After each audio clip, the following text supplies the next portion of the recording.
Welcome to the In All Things podcast. Here, we talk about everything from friendship and personalities to contentment and faith. Our goal? To encourage you to seek Christ in all things. Hey, how's it going? I'm your host, Sierra. Let's imagine you're in my living room and dive into real conversation. Social media consumes our lives. Have you ever noticed that? If we meet somebody new, if we want to catch up with somebody, find an old friend, watch a video, say happy birthday, it is all on socials. We really can't escape it. I think we've often recognized the danger or the downsides of social media, but we give it a free pass sometimes by saying, well, it's a blessing and a curse, or it just needs to be used wisely. And we leave it at that. The thing is if it needs to be used wisely, let's talk about it. This is one of my biggest pet peeves, making a statement of how something should be and then not going into detail of how to fix it. So I really try my best to not do that. With every development in technology, there seems to be a new risk. For our parents and our grandparents, technology can be scary because they see a lot of these dangers that they never grew up with. For us kids who grew up in the 80s and the 90s, we see it as a treat. Like, we got this tiny little taste of what life was like without it, and we're old enough to recognize how fast it's developing, and we can grasp the changes that it has brought to society. But for the coming up generation, they've never lived without it. They have no concept of life before all of this stuff, before social media, before Face ID, before seeing a phone in everybody's hands all of the time. Social media is one of those things that is constantly developing, and it has imminent risks involved. No matter what your age, no matter where you are, it's never truly completely safe. And I think more than ever, this past year has allowed us to see that very explicitly. We have seen how divisive it can be. We can see how lies are spread and how easily hate is thrown at others. And we've come to be even more aware of our privacy there, or the lack thereof. And honestly, I think it's important to acknowledge these things, because when we acknowledge the reality of social media, we can then ask ourselves, well, what are my social media habits? And this is something that I have been praying about over the last year probably. And I have come up with 10 questions that I ask myself when I am going to post on social media, or when I am going to follow somebody, or when I am going to get on. And these questions help keep me in check to make sure that I am using social media to honor Christ and that I am not making it an idol. So I wanted to share these questions with you today. I think the first question to ask yourself is, what is my goal? What is your goal in social media? This is a great thing to identify first and foremost. Ask yourself, why am I posting? Am I posting to get likes on my posts and my pictures? Am I posting for affirmation or sympathy? Or is my goal to connect with other people and be a light for Jesus? This is so important to realize. So for a moment, let's think of some influencers that we follow. Think of 2 or 3 different ones, and now identify why they are influencers. Maybe they're a photographer or a teacher or a dancer, maybe a hair and makeup artist. Maybe it's something else. Most likely, the people that you just thought of, each probably have a different niche. My friend Lydia was talking to me about this, and I love what she had to say. We are all influencers. I'd never thought of it before in this new modern term in the way that we use it. But it's so true. We are all influencers. We each have a following of some sort, and we are influencing in one way or another our followers. So what would your Facebook friends or Instagram followers say is your niche? And that's something I ask myself. What are they going to be able to say about me? Would they describe me as being attention-seeking or humble? Would they say that I am spreading positivity or negativity? Can they see that I am a Christ follower? So it's important to identify what our goal is, and then we can ask ourselves as we begin to post more, are my posts aligning with the goal that I have set now? So question number 2, now that we have our goal in mind, is do I have specific boundaries or rules set in place for myself? And I will just be the first to say that holy cow, is this the hardest thing ever? Having rules and boundaries for myself, especially with social media, requires so much self-control. And there are 2 areas that I want to talk about regarding this: posting and consuming. So with posting, it's important to understand what our goal is with social media and ask ourselves the why, which that is what I just talked about. I asked a couple of my friends what their rules with posting are, and one of them said that her goals are to be fun, encouraging, real, and honest. Another friend explained that she tries to not post anything too deep or controversial until she's already talked about it with others and or feels directly led by the Holy Spirit to do so. The other area is consuming. I highly recommend having boundaries in both of these areas. And this is something that I've found myself struggling with recently. I have found myself mindlessly scrolling on social media for a long time. And then I exit out of one app and I get right on the next one to do the exact same thing. I feel like I'm killing brain cells, let me tell you. And recently I've discovered Instagram Reels, and I could spend hours scrolling through that. It's horrible. But this is why it's important to have these boundaries in consuming. So some people I know delete their social media apps once a week, and they take a break from it. Others take a kind of almost a sabbatical of social media, and they take a month off or just an extended period of time to get out of that habit. Other people I know just simply integrate different boundaries. Some rule suggestions may be to like set a timer each day for how long you allow yourself to be on there. This one's big for me is don't be scrolling when I'm with other people. You got to remember that those are real people in front of you. And then also understand when it's a positive influence and when we are tempted to just compare. And if you need to get off for a bit, then it's okay to get off. Another thing that I've noticed in myself is I have used social media as a complete time passer. If I'm bored and have a moment of quiet, I pick up my phone. If somebody walks out of the room that I'm talking to and they walk out of the room momentarily, I pick up my phone. If I'm sitting and watching TV, I pick up my phone and still scroll, and I hope I'm not the only one that does that. We just live in such a distracted world that it's even just hard to focus, and it's hard to live in that quiet for even just a moment. Another suggestion came from one of my friends, and it actually kind of relates to both of these areas of posting and consuming. She had a really difficult year last year, and she found that social media could be encouraging, but it also was not sometimes. She would be encouraged when people would post a certain Bible verse that she felt was meant for her, or if people, shared a personal story and she was able to relate to what they were going through, she felt like she was not alone. And all of those are so, so good. But then there were other times where she'd get on and it was almost like a trigger for her, or a trap, and she would just get discouraged and compare and wonder what ifs in her life because of what she had been going through compared to what these people on Facebook or Instagram were posting about.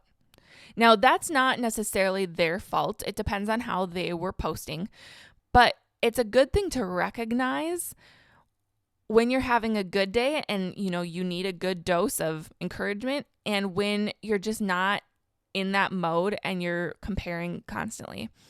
And in those times, it's a good idea to not go on social media, or to switch the accounts that you're following for a short time, or just look at look at a certain account rather than others. If a topic is going to be brought up frequently, that would just be discouraging to you. she also explained that she wants to be aware of others' life stories and where they're at in their walk of life so that she doesn't become a stumbling block, or it doesn't feel like her posts don't feel like a trap for other people. And so she wants to be sensitive to that. And a lot of this is going to have to do with, praying about it, asking maybe some close friends their opinion and getting their thoughts on it. But I think being aware of something like that is so, so good. And I really appreciated what she had to say about that. So the next question is, am I processing emotions? Have you ever seen posts that say something to the effect of, such and such makes me so angry, or my heart is breaking because of blank today? The posts that I want to talk about that sound like this are normally emotional statements made in response to something that is happening in the moment. It could be a current event in the world or something happening within their family. And the next thing you know, other people are joining in. They are either also heartbroken by the world or also complaining about something in their home. And I want to be clear. It is okay to process these emotions with other people. But if I'm posting an emotional reaction to something that is still happening, I'm only venting. Healthy processing of emotions involves conversation and generally with trusted people. Not with 767 of my Facebook friends, most of whom are probably no more than acquaintances. When somebody posts something like that, it's common then for others to comment something like, same, or I've been crying today too. It just doesn't feel very productive over social media. Another sub-question, I guess, that I ask myself is, am I merely reacting to something, or have I already processed these emotions? I want you to picture 2 Facebook posts with me. One says, gosh, I have been crying all day. My heart is breaking from what is happening in the world. And the other one says, you know what? 3 weeks ago, my heart broke at what was happening in the world. And I've been thinking about it and praying about it. And this is what I think that God is trying to teach us right now. Or something similar. Do you see the difference? One is a reaction, and the other is a lesson that has been thought and prayed about. And in the past, for me, sometimes after I've thought and prayed about something, I've found that I don't need to post anything after all, that there was no reason for me to do so. But there have been times where I still do feel like I want to post, but I know that I've prayed and thought about it, and I'm not just reacting to something. The fourth question is, am I adding to the noise? So this is a question that generally relates to when something big is happening in our world. Our feeds are flooded with posts regarding this event. In Minnesota, to be honest, it could be something as simple as the first snowfall, and everyone and their neighbor is posting and announcing to the world that we are having our first snowfall. I've done that too. But recently, it's been anything like huge politically. Everybody has thoughts that they want to share. And I do not want to discourage you from sharing your thoughts. The thing I ask myself when I'm trying to determine what to share during a time like this is, am I adding to the noise? Or do I have something different and or beneficial to add? So basically, I'm asking, am I just repeating what everybody else is saying, or am I praying over my words, thinking about them, and kindly coming up with a new perspective? Now, to be fair, if you think you're sharing something beneficial, not everybody is going to agree with you. But if you feel the Holy Spirit leading you to do that, then by all means, share it. That's the key, though, is to make sure that the Holy Spirit is leading us in these decisions. Question number 5 is everything in my life public? This kind of relates to boundaries, but it's a different kind. There are some people on the internet who don't have any moments in their lives that don't end up on social media. They post so much: what they eat, what they're doing, where they're going later, who they're with, good and bad, multiple times a day, every day. With this, I don't have a ton to say other than our whole lives aren't meant to be lived in the public eye. Felicia Masonheimer, who is an excellent resource, I highly recommend following her. She is a theologian who encourages other women to dive deeper in their faith. But she says you want to protect your inner life. So I try to be conscious of how much I post so that I have boundaries in my life. Because again, I need to remember that these aren't just my closest friends. In my case, I'm friends with people on Facebook or being followed by people on Instagram who I really just don't know very well. And that's not necessarily a bad thing, but for me personally, I would rather save some of those more intimate moments, I guess, to be between just me and a friend or me and my family, or just me alone for that matter. The next question is, am I creating a facade for myself? I'm sure that we've all heard the little saying, don't compare your behind the scenes with somebody else's highlight reel. And I think it's normally talking about social media because that's where we can control what other people see. So my question is, am I creating a facade for myself on social media? Look, I know that we all want to look great on social media. We want to look like we have it all together and our lives are just peachy keen all the time. And I'm not saying that we should air out all of our dirty laundry on socials either. Of course, when I graduated college, I posted about it. When I get engaged or am pregnant, I will be posting, trust me, okay? But I think that social media and even society in general, to be honest, needs some more deep thinkers. And so one thing that I try to do is I try to share some lessons that I've been learning in a recent month or a certain season of life so that it's not only, I guess, highlight reels that are ending up on feeds. Don't be afraid to be different in that way and say, hey, I struggled with this recently and here's what God taught me. You never know who's going to see that and who you've now encouraged, or who also is walking through that exact same thing. I still make sure that I'm listening to the Holy Spirit, but I do believe that adding a dose of reality is so important. And it's also important to be honest. I don't want to mislead people, making them think that my life is put together all of the time. Question number 7 is, am I being conscious of big tech? Okay, please don't roll your eyes at me, but I'm going to bring up big tech here for a moment. Facebook and Twitter, Instagram, TikTok, okay, they are all huge companies that have an inside look at our everyday life. And why?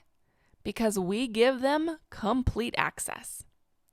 They have access to our camera rolls, our contacts, our cameras in general, our microphones. They pay attention to how quickly you scroll, when you stop scrolling. They listen to you. I'm sure you saw Instagram's updated policy that went into effect, I think it was December. And my opinion of that is that was nothing new, except they actually had to say it out loud, to be honest, okay? But my point here is that there is some pretty serious technology in the world, and I just want us all to be super careful. What we put on social media will forever be archived on the internet.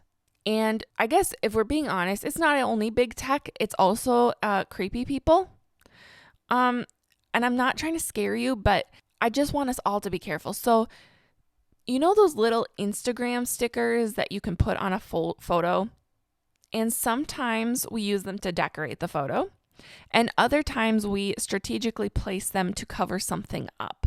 The thing is I personally don't know how to do this, okay? But there are people who know how to go, they can get onto our profiles, download our pictures, and remove those stickers. And so if it was covering up a logo, for example, of your school, they now know what school you go to. If we strategically place that sticker over one of our kids, it can now be removed. I know that's kind of scary and it's, again, a bit of a downer, but I want us to be aware so that we don't fall prey, I guess, to some of the not so good intentions that people have. Another thing is my parents always tried to encourage us to wait until after we got back from a vacation to post pictures or anything, because it's not that difficult then for people to figure out that you're going to be away from your house for an extended period of time. The next thing I ask myself is, am I willing to stand up for what I believe in on social media? There's not a ton to say with this, but we should not be living in fear by posting Bible verses or worship songs or what we are learning in our Bible study, or even if it's political things that we have prayed over and we know what we believe in a certain area.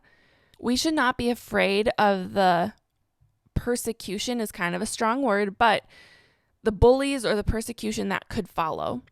And so I encourage you to use your social media platform to witness to other people. Question number 9 is, am I being conscious of other people's feelings? I want to always make sure that I am not going to even inadvertently hurt someone else's feelings by something I post.